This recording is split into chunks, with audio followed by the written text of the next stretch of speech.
Shalom. All praise to Yahweh Bashim Yahshua, double honor to the apostles of GMS. My name is Amnawala, coming at you once again with another lesson. And this is going to be focused on Proverbs chapter 13, verse 3. It says, He that keepeth his mouth keepeth his life, but he that openeth wide his lips shall have destruction. Now what does that mean? He that keepeth his mouth keepeth his life, meaning he that keepeth his tongue. That's why it says he that keepeth his mouth, meaning he that preserves his mouth. He that guards his mouth keepeth his life. Because just by talking too much, you can have your life taken away. You know how many times just the words that a person has spoken has resulted in their demise? So by keeping your mouth, you're able to keep your life on many occasions. So sometimes it's best to not speak than to speak, given the situation. It's not about proving that you're tough. But he that openeth wide his lips shall have destruction. Meaning the person that runs their mouth and starts talking, they're the ones that have destruction. You know, two people get into an argument, a person chooses to say something, which often results in that person being destroyed, having their life taken away, or having an act of violence being committed upon them, or other things. It doesn't even have to be violence.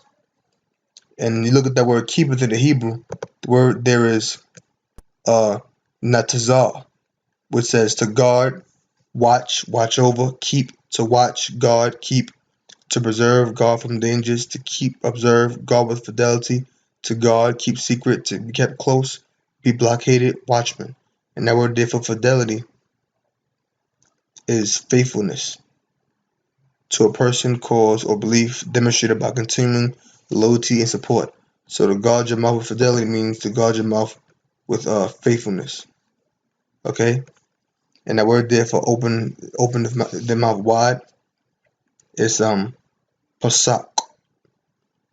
It says to part, open wide, to be talkative, of the mouth to open wide.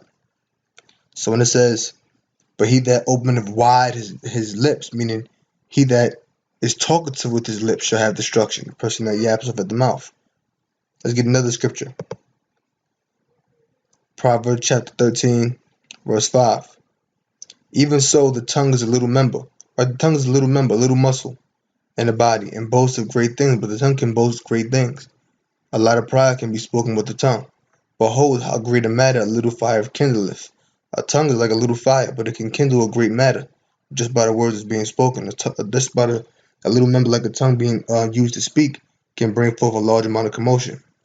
And the tongue is a fire, a world of iniquity. So is the tongue among our members, that it defileth the whole body, and setteth on fire the course of nature, and it is set on fire of hell, meaning the grave. For every kind of beast, and of birds, and of serpents, and of things in the sea is tamed, and have been tamed of mankind, right? All kinds of things have been tamed by mankind, all kinds of beasts in the sea, all kinds of things in the sea, birds and so forth, land animals, like different beasts and serpents. They've all been tamed of mankind. They've been controlled by mankind. But the tongue can no man tame. It is an unruly evil full of deadly poison. Not saying that the tongue is actually evil, because it's not, but it's an unruly evil in regards to the way in which people use it. And it's full of a deadly poison. What do poison do? Poison kills.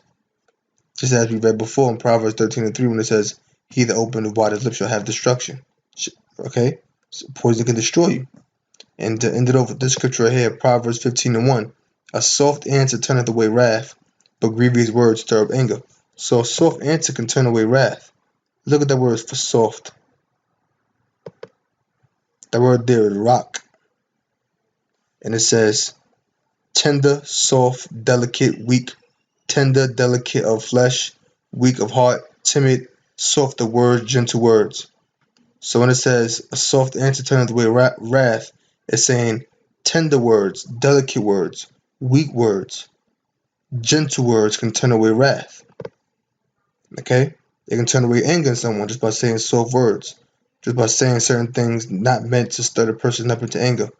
A soft answer turns away wrath, but grievous words stir up anger. The word grievous is atazab, and it says pain, hurt, toil, sorrow, labor, hardship, pain, hurt, offense, toil, hardship, vessel, creation, art, object, idol. So grievous words or painful words can stir up anger.